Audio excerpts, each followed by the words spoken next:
Well, hello and welcome. I am the host for the Whine and Cheese segment on Passionate World Talk Radio, CEO Lillian Caldwell and station manager Jeannie White. Jeannie White also writes the blog and produces our shows. My name is Sheila Wilson. I'm a registered nurse, and I'm president of the Stop Healthcare Violence. Today I have two guests on. One is Amy Smith. She's a registered nurse. The other one is Holly Brown, and she is going to tell you a little bit about herself. Welcome, Amy and Holly. Can you please start to introduce yourselves? Amy, would you go first? Absolutely. My name is Amy Smith, and I'm a registered nurse. I've been an emergency room nurse for a little over 18 years, nurse total time for 24, and I work down here on the South Shore. Holly, could you give an introduction and let us know what you do with your cancer patients? Sure. So my name is Holly Brown. I am the executive director, founder of a charity called Look and Feel Fab, and we offer skincare and massage for people who are undergoing treatment for cancer.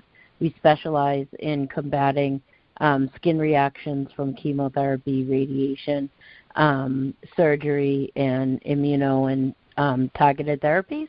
And I am also a board member of Stop Healthcare Violence. Thank you so much. Now, ladies, I am kind of in a quandary tonight because I am hearing so many things, and I'm hoping that you folks have heard maybe the same thing, or Amy, you've had it in your M&A meetings or something. And one of the first things on Facebook, now I know Facebook is Facebook, there was a story about a bunch of nurses that found a supply of N95 masks in a closet. When they opened them, they found that they were used. How they found out that they were used was there was makeup on the masks. Now, I only saw it on Facebook for probably 2 hours. Now, this was done. They had called, I thought it was some channel, and so it was a newspaper. Of course, the hospitals are denying it. Have you heard anything about this? I have not heard that at my facility. And I haven't heard that in the news, but I've had some family stuff going on, so honestly I haven't watched the news in the last few days. But I've not heard that where I am. We're actually at a good capacity. We have a governing meeting that I'm a part of, and our supply has been adequate. I myself have taken a new mask in the emergency room, and I wear an N95 every shift for 8 hours still. So you can't dispose of the mask except after your shift? Correct. It's not one patient use, but it's better than refurbished. They're not refurbishing any masks. They are discarded in the trash. That's awesome. That is good news. But I have gone over Facebook so many times to find that article, and I've got to learn to just print it out right away. Yeah, because screenshot it. If you I'm screenshot sorry? on your phone, if you screenshot it on your phone, then you have it. Oh, that's a good idea. Holly, did you hear anything about this or see anything? Holly? Did we lose her? We must have. Okay, the other thing that I found was in Minnesota, they had OSHA come out to their hospitals, and I've forgotten how many hospitals there were that they wanted to have OSHA come and look at. And so they walked around and they did what OSHA does and ended up fining these people, two of their hospitals, with a fine of $2,100, and then they decreased it to $1,400. Now, this was all about the masks and all the PPE. Mm-hmm. And then what happened was CDC said that they were following the CDC guidelines, so OSHA had no say. Well, now, and that's I don't know. I'm sorry? That's our fear sometimes when we go forward that we're seeing, that's coming to light, I guess, kind of the marriage of the CDC and decreasing their guidelines to then allow for hospitals to say they're in compliance versus really what is the safest and best practice for your patients and for your staff. Well, I just, to me, it sounds crazy. But that is really where they're at. I mean, they will talk about the dollar signs in the midst of, we're grateful, right, that we're not in a surge right now and that our population of positive patients is a manageable population of not in the ICU level. And yet we're talking dollars and cents saying how much we miss those other patients, that there are patients that would routinely be coming in because they are dialysis patients that passed away. And so our volume's down, right? Our convalescent volume is down. And so then they have to talk dollar signs about how to recap that dollar to run a facility. Seems wrong. And at the same breath, money's necessary. I get that. Well, I don't know. Maybe I'm still not used to all of this. But it's like, and then the other comment I wanted to make was CDC now is saying that we don't need to test people that don't have any symptoms. And how would we know if somebody is asymptomatic and spreading it? Exactly. I know from the meeting today at the facility I work at, we are going to continue with the standard of testing all admissions. Well, that's a good idea. And all employees with like vacations and things like that. So they have committed that to us today. That was actually great news.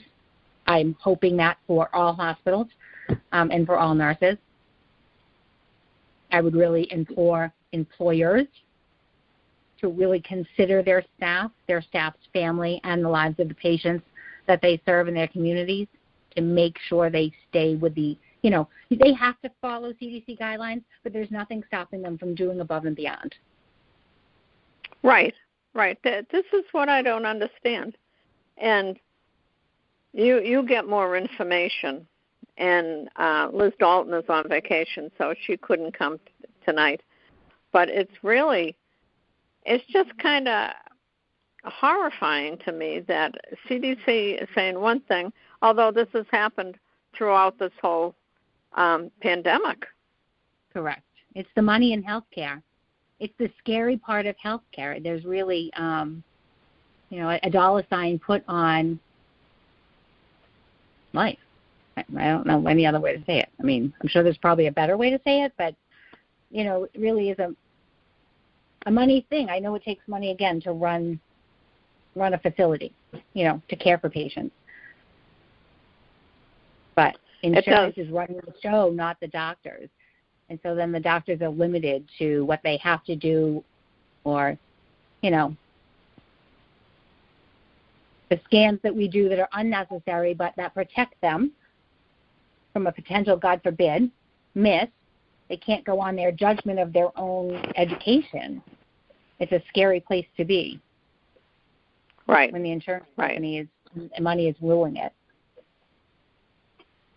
So what has changed, Amy? Anything? I mean, first of all, just having one mask for 8 hours is far better than having one mask for 3 months. That is true. That is definitely true.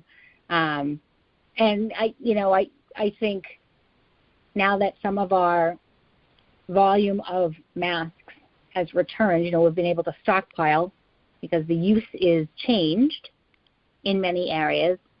Management has relaxed.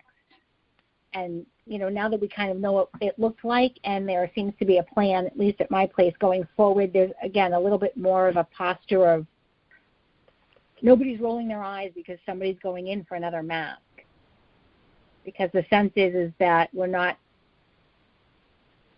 having to use them to such an excess that we can't replace it, at least at the moment. So the posturing is a little different, which is nice. There is a relaxation to that. Well, that sounds far better than a month ago. It does. But you don't want anyone to let their guard down. Like, I still wear, because I work in the emergency room and we don't know what's coming through the door at any given moment, I'm really sensitive to still wearing an N95 for that full 8 hours. I get there, I go in, I get my new surgical mask, my N95 mask, I don the masks, and I have goggles, I wear a cloth cap that I bring in from home, and I have a change of clothes still. And, we've had positive patients in the department. I may or may not have taken care of them directly, but when I leave, I change my clothes for nothing else than my peace of mind that I've done the best I can do to not bring it back out, bring it back out to my family or to anybody else. I have to stop to get gas on my home. Because you're home now. I'm home now, yes. Yes, I am. You left your family to keep them safe. Yes, I was out for about 9 weeks. I left just the beginning of March. I came back on Father's Day. Right.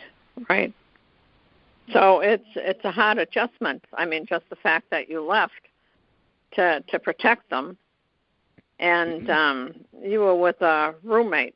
Is that not a roommate? A coworker. I was with a coworker in her home. She was singly, so yeah. It was hard. I didn't realize how hard it was on the family here as they were trying to be strong for me with so many unknowns. Right. So it has been it's been an adjustment, but it's try to look at the positive side of growing to the next phase. Yeah. Is there somebody else on the line with us? Oh, Holly, did you come back? Oh, I came Holly. back. Well, that's good. Do you have any comments on this? I wasn't sure you were on with us. Oh, yeah. One interesting thing, I had a friend come over today who was telling me that she has a coworker whose family member was in a car accident and got killed, and the hospital labeled it as a COVID death, and so they're unable to collect from the insurance. Did they swab the patient anyway, even though they passed? I wonder if they swabbed it because the patient came in for a surgery, surgery resulting from the accident, maybe. Maybe, they would then swab the patient. Okay. They are finding that the false positive rate, it's not a false positive rate, the patient is positive. However, their passing really wasn't a COVID-related event. Right. Yeah, they are seeing that. And I guess the family's upset because it's something to do with the insurance. If it was the car insurance would cover the death, I guess, but because they're saying that it was COVID, the insurance company won't cover it. Wow. I can't imagine that's not arguable, but in this unprecedented times with so much pardoning going on for behavior that just seems not right. Right. There's so many things that I'm finding, excuse me, I'm confused about. And I can't believe that a lot of this is happening. And no wonder the public doesn't understand. Just like what you said, Holly. Yeah, and I think a lot of it, too, is unfortunately, politics have got into it, and it's, one person says one thing, one other person says another thing, and so it's like, who the heck do you believe, you know? Exactly. Well, and so then you leave especially it up to more common sense. Right. I'm sorry? And, you know, Try to leave it Go up ahead. to a little bit of common sense, but, you know, then that gets blurry. Because I know, like, myself, I'm very high risk, and, like, I said to my doctor, like, what do I do? Things are starting to open up. Can I go out? Like, I don't get it, you know? This is just difficult. Well, I can tell you that, you know, I don't know if you heard me mention a little earlier that what we're seeing, the illness that we're seeing in the patients today is not the illness we saw back in March and April. Okay. And that's for the better? It is. I mean, yes, for the patients with the comorbidities, is it still a tightrope walk? Absolutely. But we are finding more and more of the asymptomatic, right? They're being admitted for other reasons. They're having a baby. They're having a surgery, be it a knee surgery or a gallbladder, something like that. So all the patients being tested, and some of them could come back positive, but they're not there for the COVID. They're having surgery.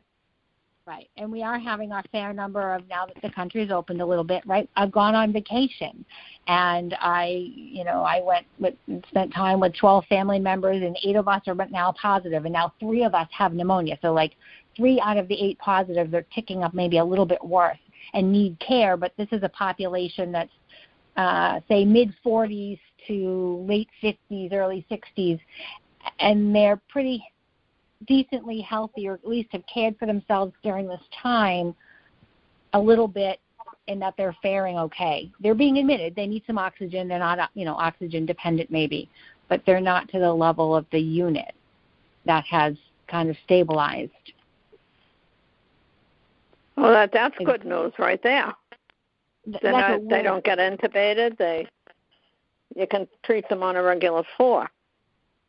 Right, but as far as that's where the kind of a tightrope walk is, though. So as the world opens up, do you feel a little more comfortable? Like, maybe I can, even though I'm high risk, tolerate it a little more, but it's not. There's still no concrete. There's no good information to make that an easy decision. Right. Do you find that people that you see that would otherwise be high risk now are faring better?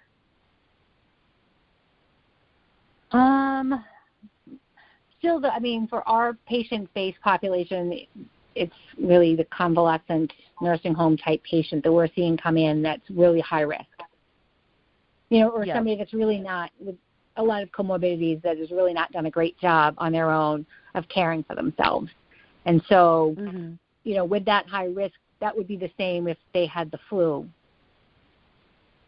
or COVID. Now, that you mentioned the flu, they're talking on the news about when the flu starts and the COVID is still there, it's going to make the surge.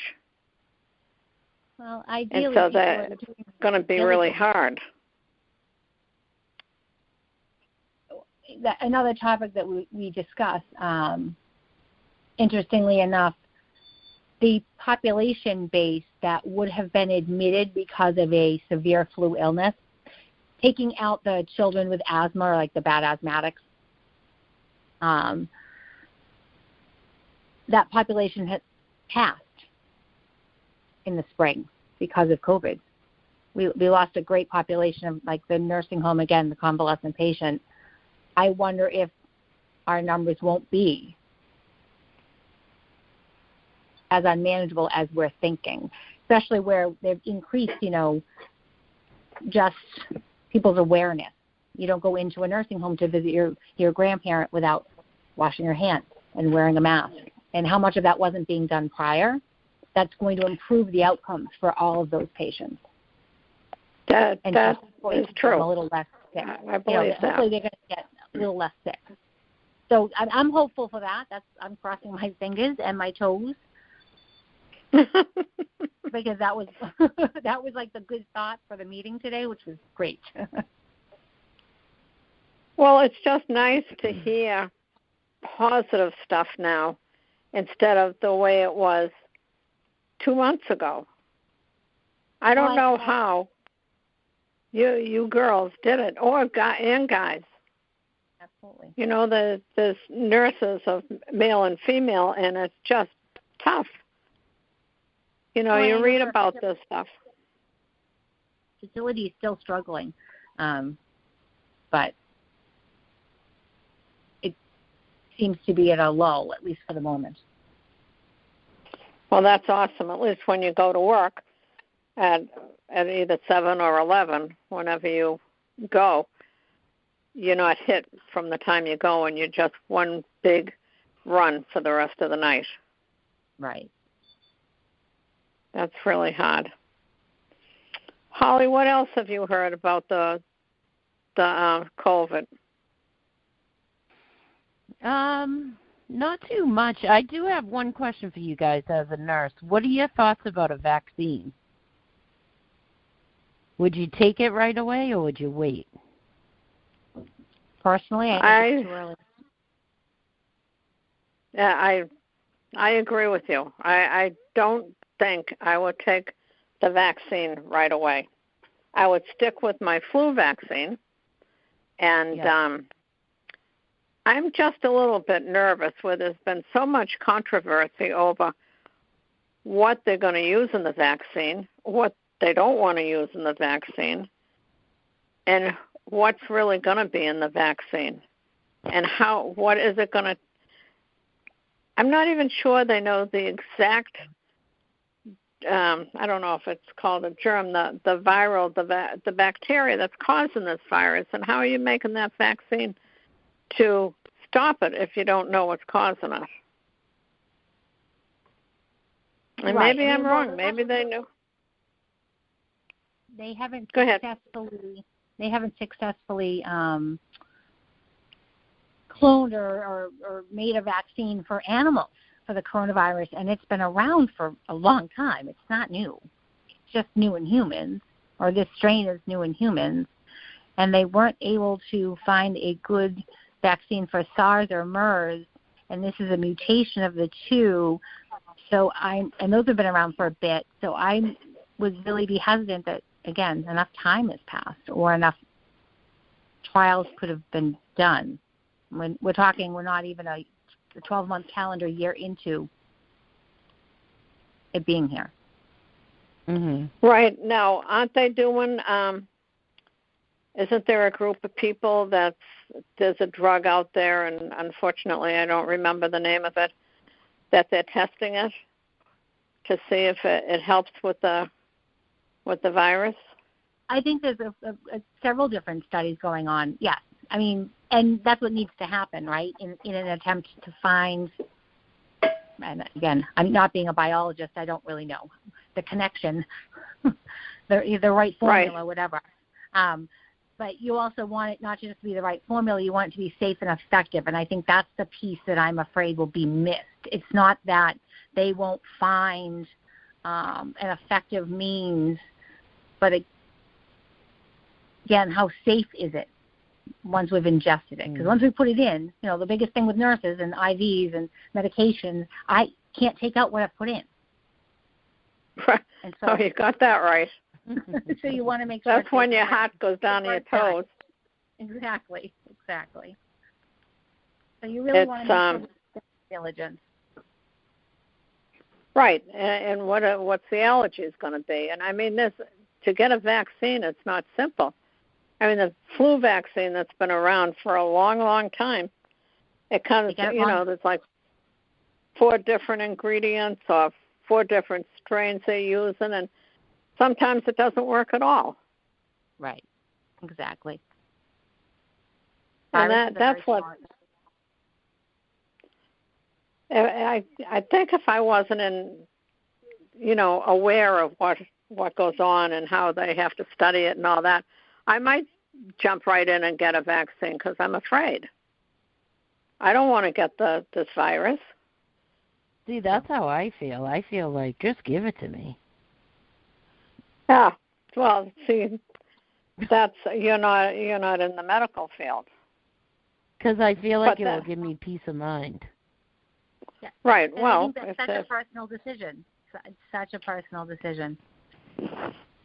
That's exactly what it is. And no matter what anybody says, if going and getting a vaccine is going to give you peace of mind, that could probably help you in a lot of different ways. Right. Now, it wouldn't give me peace of mind because my head would be continuously running. Well, what's in it? Did they tell me what's in it? Is it going to, give me an allergy? And go on and on and on. But that's all in my head. I agree. I don't know, Sheila, that it's in our head, because if the government if it didn't feel so mishaps, then we would probably have more faith in the product itself. Right. It's the misinformation that gives us such pause, not the idea that they've even created a vaccine. I mean, we've got very smart biologists out there in the world. Well, we certainly do. Do these kinds of things. I've worked at a pharmaceutical place in the occupational health field, and the scientists are just unbelievable. But, the scientists are scientists, and they, just like a nurse is a nurse. And, and Holly, you when you talk, you're thinking about what you do as the executive director with the cancer patients and all that. We all have a different way of thinking and looking at people and stuff. And to talk to a scientist is like talking to a nurse on a roll, It's like you don't understand half of what they're saying, but they certainly understand what they're saying. Right. And it's hard. It really is, and they're smart. And I've had the privilege of meeting quite a few of them. Not that I understood them, but they were working on a lot of different vaccines for a lot of different diseases, and they every time the FDA approved something, it could be one part of it, they'd have a big party, and it was awesome. So I don't know about this vaccine coming up, and I don't know how safe it's going to be. But, Holly, if I was you, I would take it if it would ease your mind. I told my doctor I want to be first in line, even if it makes my arm fall off. Well, that could happen when you get a flu shot. And I've gotten the flu shot, and I've gotten the flu, so. Well, that's usually, once you get the flu shot, it takes 2 weeks for it to get into your system. And if you get it right away, I got the flu like 6 months later. Well, because now that you might need a boost with it, there's a whole new discussion out there. Yeah. And this is the shadiness, it's not shady really, but this is the apprehension that I have at wanting to or not wanting to even get the flu vaccine. I have to wear a mask anyway, and so as staff, right, that's what they ask of us, to protect ourselves and to protect our patients, that if we choose not to accept the flu vaccine, allergies and whatnot, that we have to wear a mask during the flu season. But we have to do that anyway right now. Mm-hmm. And so that's. So are you going to take the flu shot? Well, I don't know. I usually do. I usually don't have any problem. It's no big deal. I certainly would prefer not to have to wear a mask, right? So if that's my option or not my option, I would prefer not to wear a mask for the shift. But now, given this time, I'm going to have to wear that mask anyway. Right. As long as I'm still, I suppose, self-quarantining, I guess my comfort level of going back out into the world would determine whether or not I would take a flu vaccine. Right. But still, we're wearing our face masks, and we're so much more protective of ourselves than we've ever been.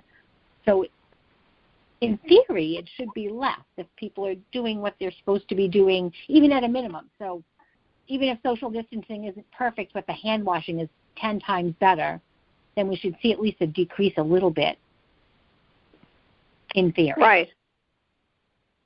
This is what they're saying all over the radio and everything else. Is it's up to us to stop this virus. Wear a mask, wash your hands. It's simple enough. Yes, it is. What was the other thing? There's 3 things. Wear a mask. Oh, social distancing. Mm-hmm. Really, none of those are hard. No, the social distancing is getting harder as the time is ticking on. There needs to be some kind of normalcy, I guess, felt, I know for myself. But, again, people and washing their hands. I think a lot of people might think, hey, I'm young and I'm healthy and I'm sick of sitting in my house, so if I get it, I get it. I'm going to take that risk. But it's the people who don't have that option that is where you get into. Right. Right. Now, how many young people died that you know of, Amy? We're talking with your friends and everything else. Qualify young. I know 2 people in their 30s. Okay, that's very young to me, but how about in their late teens, 20s? I don't know of anybody, or not have heard of anybody personally. That's not to say they're not out there. Again, you hear about there's a couple of pediatrics that were out there that were circulating in the news, but in further looking at them, I think one of those children was a cancer patient, right? So the comorbidities were there. I think the other child also had an illness of some sort. So hard to know what's being reported. It's kind of like the MVA that swabbed because they had to go to an OR emergently and maybe passed there, but now we know that they were COVID positive. Really had nothing to do with the event of their passing, likely. But we don't know that. Were they hypoxic while they were driving their car? Is that what caused the accident? Is that what they're trying to say? Right. What's the other evidence? Right. Oh, it's a big mess. Well, our time is coming to an end. Does anybody have any last comments that they want to make? Amy? No, I think just keeping, again, washing your hands, good face hygiene and mask hygiene. If you're wearing a cloth mask, please wash it. It should be washed daily. You can hand wash it and hang it to dry. Dawn soap works great because the emulsifying properties take down the fatty lipid layer across the DNA strand of the virus anyway, so your mask is clean of that. Well, what cleans it? Dawn dish soap is really good at breaking down oil. Dawn. That's awesome.